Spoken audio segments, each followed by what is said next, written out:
I am just coming in from the the Pet Innovation Transformation Summit in Portland, Oregon. And what I can tell you about pet healthcare is that it is pretty much the same as human healthcare. They equally are having the same challenges that we are all having. And it was really fascinating to watch their struggles because I feel like it was 2003, when this all started for me in all kinds of ways. But really interesting was last night. A special thank you to Kat Esser, who not only brought me here, but if you were a part of last night's breakout, you saw Kat do something that I actually hate, which is make people work at a social event. And what she had us do was a Mad Libs for healthcare transformation. And without going into too many details, it has something to do with, I think, North Dakota, dolphins, and Viagra is somehow going to transform the healthcare organizations, and I'm pretty sure that probably will work, maybe? But it was a perfect setup for me on transformation because what I'm here to talk about is transformation hangover. So, in order to understand this, you need to understand kind of how I got my start. And even, actually, let me tell you a little bit even before that. I love human-centered design. I think it absolutely is the most amazing force to really bring major transformation to all kinds of systems. And I drank the Kool-Aid hard.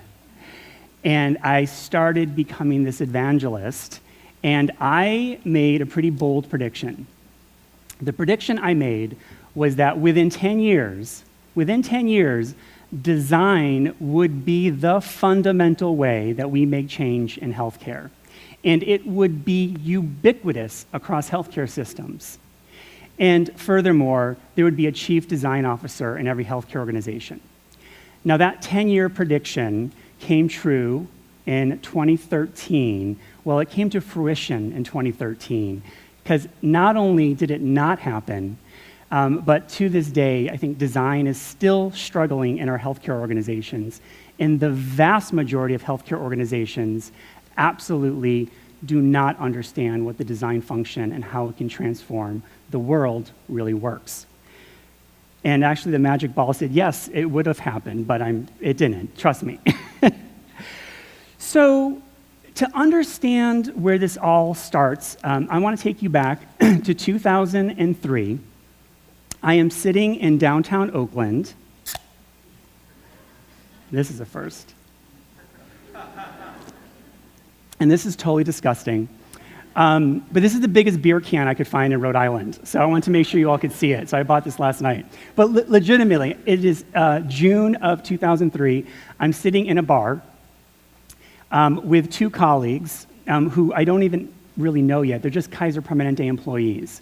And I got invited to a meeting. One woman was Adrienne Philpart, and the other is Christy Zuber. And we had this very strange meeting in a bar with beer, which, if you know anything about healthcare, that's all wrong. You cannot do that. So already I was in an inflection moment. I knew something different was happening. So I'm on the edge of my seat, and Christy Zuber is saying something like, there's this really cool design firm, and we're going to try to use some techniques, and we're not sure what's going to happen. And I was ready to jump out of my skin, because in order to understand that, we need to go back 2 more years to 2001, when I'm on the edge of my seat in my manufacturing management and design class at Rensselaer Polytechnic Institute in upstate New York. We just finished a 21-minute video. It was a news clip. The news show was Nightline. The anchor was Ted Koppel. Does anybody know what I'm about to say? Yeah, what is that? IDEO, the shopping cart video. That video probably earned so many dollars for that organization. But it transformed my life. In some way, watching those 21 minutes, I woke up after those 21 minutes, almost from a bad dream or a beautiful dream where you discover the keys to the kingdom, but when you wake up totally frustrated because you're in real life and there is no kingdom. 2 years later, I'm back with my beer. I'm going to burp. Excuse me. Okay, I'm back with my beer, my third beer at that point, and we are cheering and toasting to an unbuilt, undesigned, untested new approach that the three of us who don't even know each other are about to try at Kaiser Permanente. Now, weirdly, I don't even remember why, but we decided to shut up about it. We decided to go stealth. Now, if there's one thing that I know in all of my years of doing this work, and in my other life, I also work with 45 organizations in the Innovation Learning Network, and these organizations are also thinking big about transformation. The one thing that I have learned is that you do not announce with marching bands and proclamations what you want to do, because you are giving the blueprint to your total destruction to the organizational immune system. You are laying out all the details for all the reasons why you should be destroyed. So, we decided, let's stay quiet, let's focus on outcomes.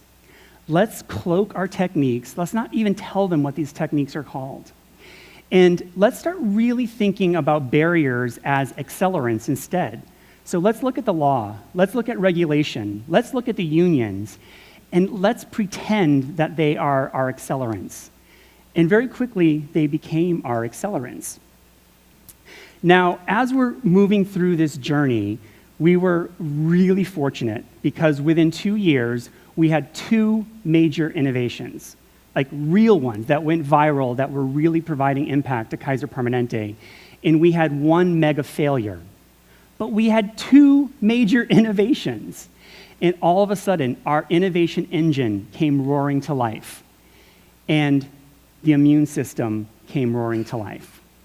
And from that point forward, for the next 13 years, it was a cat and mouse game, seeing how quickly the innovation teams and the transformation work could stay ahead of its immune system, of this organizational angst and fear of the future. And it's really strange because I never quite understood why. Why does the immune system of our beautiful organization dislike us so much? How come we never got a love letter from our organization, the thing we're trying to change the most? Maybe something like, transformation, my love. I'm so short-sighted. When I'm in your arms, you make me see the man I want to be. Your puppy, the CEO. That's never happened. No CEO starts their first day in a new organization wondering what finance does. They don't wonder what HR does, but they do. They absolutely wonder what transformation and design do. And if they don't like or understand what they see, they toss it out and try something new. And so we start getting these flavors and these initiatives and these things start rolling through our organizations. Weirdly, the healthcare industry loves its transformation officers. And it's really strange because chief transformation officers are almost never awesome at transformation. They are awesome at nursing. They are awesome at surgery or HR or finance. And almost transformation and design is like a gift to them. It's a sabbatical. I have a good friend at Kaiser Permanente that says the fastest way out of an organization is to become the chief transformation officer. And I absolutely believe that that is true. Now, this is not a healthcare industry issue. So there are certainly challenges that the healthcare industry are bringing into this problem. So, for example, there are some acute challenges. When Obamacare came into existence, it was a blast of positive stress. And believe it or not, it caused a lot of organizations to retract. And when you retract from the things you don't value, innovation and transformation. The same thing is happening right now. Trump Care is causing a deep retraction. It's not real yet, but it's a signal to the system that something is changing. So once again, we're seeing a retraction. But what I'm talking about is this more chronic activity, this chronic activity of these transformation initiatives moving through. Now, that's some of the blame. The other part of the blame is our design and transformation industry.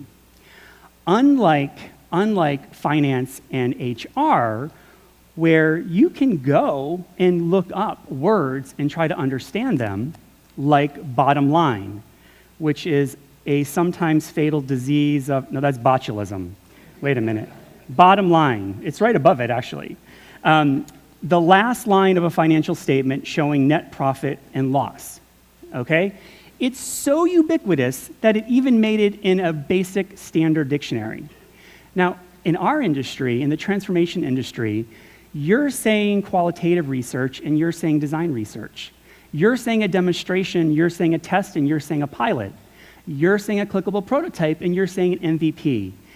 And we wonder why the people who don't understand this industry are constantly scratching their heads. So in some way, some of the blame of why this prediction didn't quite come true is because our own industry is struggling with explaining our place at this table. And we know we have a place at this table.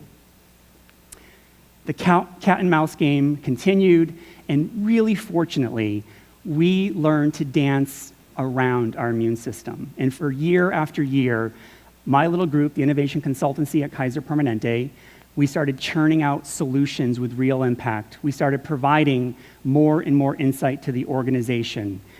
We avoided all kinds of immune system responses. However, we still had to claw our way back to the top every single time a new leader came into the organization. Even after the New York Times and the Wall Street Journal said we're awesome. Even after Fast Company did a major article on our work. Even after Fast Company put us in the top 10 most innovative healthcare organizations in the country. Even after Harvard Business Review did a 6-page biopic on our group saying this group is democratizing innovation for the front line. Those are powerful words. Still, we do not know our place at the table, and our organizations are struggling with understanding us. So once again, this is not a healthcare challenge on their own. This is all of our industry's challenge, and I think there's a lot we still need to figure out in order to earn our place at this permanent table. But it is not all gloom and doom, I promise you that. I absolutely believe and I love the work that we do.